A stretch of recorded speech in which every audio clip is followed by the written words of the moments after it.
असाच एक शाळेचा ॲन्युअल डे होता. बाजूला मी मावळ्याची भूमिका करत होतो. भाला घेऊन नाचत होतो मी. माझाच एक मित्र महाराजांची भूमिका करत होता. त्याला मी मुजरा घातला मानाने आणि गर्वाने नाचत होतो. तो मावळा त्या स्टेजवर असून तोच मावळा आज या स्टेजवरती आहे आणि महाराजांना मानाचा मुजरा देण्याचा प्रयत्न करतो.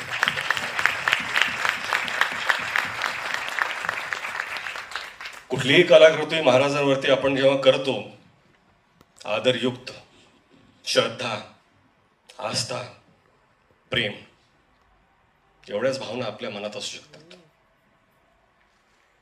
आज मला असं वाटतं की शिवरूप जेव्हा एखादा लहान मुलगा सुद्धा धारण करतो,